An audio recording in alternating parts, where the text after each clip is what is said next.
Pemirsa, kami ajak Anda melihat langsung tim kuasa hukum dan juga Saka Tatal ini akan bertolak menuju ke Pengadilan Negeri Cirebon, Jawa Barat, di mana sidang peninjauan kembali yang diajukan oleh Saka Tatal yang merupakan eks terpidana kasus Vina ini berlanjut dengan agenda mendengarkan keterangan saksi ahli, yaitu yang hari ini akan dihadirkan adalah seorang saksi ahli, Prof. Muzakir, pakar hukum pidana. Kita ajak Anda pemirsa melihat kondisi jelang pemberangkatan Saka Tatal dan juga tim kuasa hukum yang bertolak dari sebuah hotel di Cirebon, Jawa Barat menuju ke Pengadilan Negeri Cirebon, Jawa Barat. Tadi rekan kami yang sudah berada di Pengadilan Negeri juga mengatakan bahwa belum terlihat jaksa berada di PN Cirebon, Jawa Barat. Pemirsa, kami ajak Anda kembali bergabung dengan Pak Arianto. Pak Arianto yang juga menarik begitu ya dari persidangan ini. Ya. Kalau kita lihat PK yang diajukan oleh Saka Tatal tidak hanya merujuk kepada Saka Tatal bukan hanya pelaku, tapi mungkin ini bisa diasumsikan ada penggiringan bahwa ini bukanlah pembunuhan tapi merupakan kecelakaan. Anda melihatnya seperti apa? Apakah kemudian memang ada kesalahan dari awal atau memang benar seperti itu? Istilahnya bukan penggiringan ya. Kuasa dari Saka Tatal itu tadi berangkat, saya tidak menggiring, dia bilang gitu, Pak Krisnamurti tadi bilang, bukan dari pembunuhan menjadi kecelakaan, tetapi yang kami lihat dulu dari data-data yang ada sana itu dulu adalah pertama kali kecelakaan itu adalah suatu kecelakaan lalu lintas. Tapi kok kemudian oleh jaksa dibelokkan menjadi seakan-akan pembunuhan kan itu, akhirnya dan vonisnya juga pembunuhan, padahal kami lihat di dalam itu berkas itu tidak ada bukti-bukti yang nyata mengenai kasusnya pembunuhan itu sendiri kan gitu kan. Nah ini saya juga dulu saya yang menyarankan bahwa apabila ini Saka ini dihukum dengan hal yang tidak adil, silahkan Anda koreksi dengan mengajukan PK.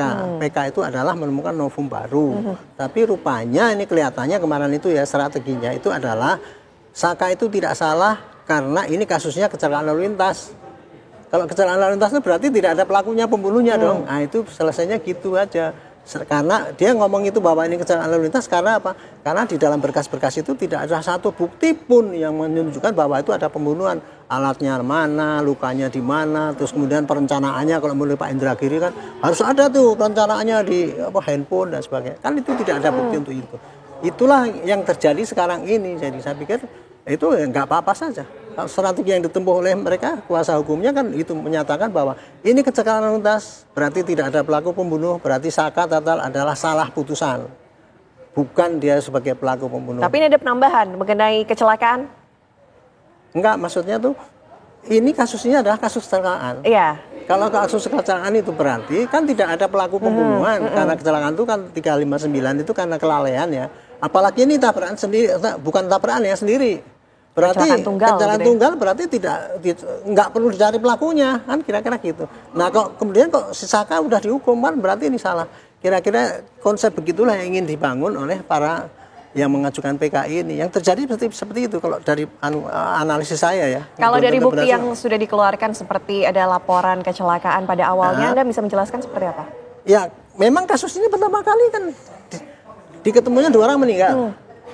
Karena faktanya seperti itu, kebetulan yang datang polsek, wilayah kerjanya. Ada orang 2 mati, kemudian dikatakan waktu itu mati karena bukan adu bagong istilahnya Bu Tini itu. Jadi itu karena kecelakaan sendirilah, mati sendiri. Nah kalau mati sendiri itu maka polsek cuma bikin laporan kecelakaan. Kemudian kewajiban dia tidak merasa wajib mengusut kenapa kalau orang ini mati.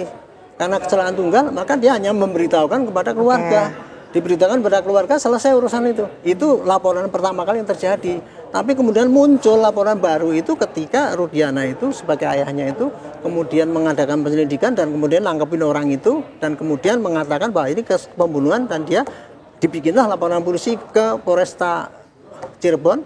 Cirebon itulah yang melakukan penyidikan selanjutnya untuk kasus yang sampai jadi berkas itu. Kira-kira gitu. Kalau mengenai bukti-bukti yang dulu-dulu dilampirkan kan mungkin yang paling dasar saja masyarakat bisa menilai bahwa handphone ini yang pertama ya karena itu barang pribadi yang komunikasinya cukup lengkap begitu ya mungkin panjang di situ bisa ada bukti. Ini kenapa tidak ada ya Pak Arianto? Itulah yang CCTV, handphone. Itu yang dianggap ya, oleh para pengamat bahwa karena ini kebodohan polisi lah katakan itu. Karena apa? kepemudaan polisi, karena polisi itu kalau menyelidiki kasus pembunuhan itu mestinya ya lengkap dengan alat buktinya, membunuhnya pakai apa gitu kan. Kemudian kalau perencanaan merencanakannya bagaimana kan gitu, kan satu sama lain mestinya kenal. Oh sudah kontak-kontakan, yuk kita bunuh, kamu nanti bagian ngejar, kamu nangkep, kan kira-kira harusnya ada gitu ya. Tapi kan kenyataannya itu berkas yang dikirim ke sana kan tidak ada handphone yang dibedah, kemudian CCTV tidak berfungsi, kemudian walaupun ada ekshumasi menemukan DNA sperma, tapi kok nggak diperiksa, dilanjutkan pemeriksaan DNA dan sebagainya tuh. Kan itu yang terjadi, itu fakta. Cuman faktanya dengan bukti yang seminim itu oleh para jaksa diterima sebagai bahan untuk tuntutan. Nah, faktanya lagi dengan bahan yang seminim itu hakim memutus itu suatu yang dahsyat. Itu yang sekarang nggak mau dicari siapa yang salah coba. Itu fakta, kenyataannya kayak gitu. Oke. Saya tidak bisa menentukan ini salahnya polisi, ini salahnya jaksa. Itu kurang cermatnya, boleh katakan gitu. Kurang cermatnya, prosedur kesalahan itu kan suatu tindakan yang dilakukan dengan sengaja gitu. Atau mungkin dia lalai gitu. Itu kalau kita mau mendudukan itu kesalahan ya, tapi kalau dalam hal ini kekurangan cermatan daripada polisi, tidak menerapkan saintifik, sehingga akhirnya apa? Ketika para yang ngaku dulunya itu ngaku, kemudian nyabut, hancurlah itu pembuktian itu kan. Makanya sekarang ada PK itu gitu. Pak Rianto, kalau kita lihat pembuktian ini hanya berdasarkan banyak ya, ditumpukan keterangan saksi daripada scientific crime identification itu Anda melihatnya seperti apa? Ya, itu satu kekeliruan ya. Jadi kelemahan polisi ya waktu itu, kenapa kok dia sangat mengandalkan pada keterangan para saksi. Tapi saya bisa bayangkan itu ya. Polisi dengan begitu yakinnya karena ketika 8 orang itu diperiksa, mereka kompak ngakunya kayak gitu loh. Oh, kalau misalnya sempat dibantah karena adanya karena pemukulan atau katanya di pemukulan gitu kan. Oke, itu pemukulan mungkin terjadi ya. Kalau memang terjadi kayak gitu, saya lihat kemarin betapa parahnya polisi ya gitu, memang patut dikoreksi ya gitu. Tapi kalau seandainya waktu itu ada terjadi gitu kemudian dilaporkan, mungkin enggak akan bisa dicegah ya. Maksudnya dilaporkan ke Komnas HAM dan Komnas HAM mau turun, dilaporkan ke Kompolnas dan itu Kompolnas waktu itu mau turun. Itu mungkin itu tidak akan terjadi yang sampai pada aliran seperti sekarang ini. Tapi kan itu kan munculnya belakangan ini setelah diputus baru. Tapi katanya karena ada rasa ketakutan, merasa bukan siapa-siapa, tidak bisa melapor kemanapun. Ya itu ngomongnya dia kan gitu kan. Saya bilang dulu ya, kalau seandainya pemeriksaan polisi itu tidak benar karena dipaksa dan sebagainya, itu ada jalur hukumnya. Minta perlindungan pada Propam, minta perlindungan kepada Komnas HAM, kepada Kompolnas dan sebagainya. Ada jalurnya. Tapi kan katanya dulu waktu itu sudah dikerjakan tapi tidak dapat tanggapan kan gitu. Nah sekarang lah baru ada celah-celah masuk gitu. Makanya saya bilang oke lah untuk membuktikan yang dulu itu yang benar apa tidak. Kalau ini karena sudah kadung sudah diputus, maka jalannya harus mengkoreksinya lewat PK. Nah sekarang lah terjadi. Diungkap semua saksi-saksi bukti yang dulu nggak muncul, sekarang muncul. Saya senang itu karena mudah-mudahan ini oleh hakim dilihat, oh ini benar apa enggak. Tapi semua terpulang hakim loh nanti ya, diterima apa enggak itu sebagai saksi. Karena apa? Yang disampaikan oleh para kuasa hukum sekarang itu semua keterangan saksi semua, bahkan bukan saksi. Karena diambil di lapangan bukan saksi itu. Kalau saksi itu adalah orang yang di pengadilan disumpah, itu namanya keterangan saksi. Tapi kalau seperti yang diinterogasi Pak Deddy Mulyadi, siapa itu bukan keterangan saksi, itu keterangan orang kan itu kan. Sama juga, dia mendasarkan itu juga sekarang. Untuk memaksakan bahwa itu kejadian yang dulu sebenarnya ada. Inilah problem hukum kita kayak gitu. Masih memungkinkan nggak untuk memunculkan bukti-bukti scientific crime identification dari 8 tahun lalu seperti CCTV atau handphone yang dulu tidak pernah dibuka saya ke publik? kira masih memungkinkan, tinggal dicek aja kinerja polisi nanti. Kalau dulu kan dituduhkan diumpetin sama polisinya kan gitu kan. Kalau jejak digital itu kan bisa di trace ya dari sistem yang ada kan gitu, masih bisa. Tapi meskipun bisa pasti lebih sulit karena kan udah 8 tahun yang lalu kan kita nyari bukti fisik yang dulu aja nggak, DNA yang dulu aja udah rusak kayak itu diperiksa nggak bisa, apalagi sekarang gitu.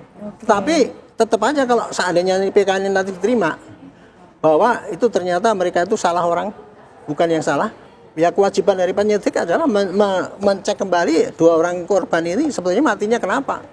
Apakah kecelakaan lalu lintas? Apakah karena dibunuh ataukah dibunuh oleh orang lain? Oke. Kan bisa saja terjadi kalau kayak gitu. Untuk penyidikan seperti ini kan sudah 8 tahun lalu, ada masa kadaluarsa tidak? Pak Rianto? Nggak ada. Jadi selamanya pun masih bisa disidik? Masih bisa kecuali saya luak ya. Kalau pemalsuan itu 12 tahun daluarsanya. Kalau pembunuhan saya kira lebih lama lagi. Karena kan ini kan pembunuhan direncanakan kan hukumannya kan lebih berat ya. Bisa seumur hidup. Jadi saya nggak ngerti daluarsanya berapa nggak ngerti. Oke. Kalau terpidana yang masih dalam penjara, bisakah mengajukan PK juga? Bisa.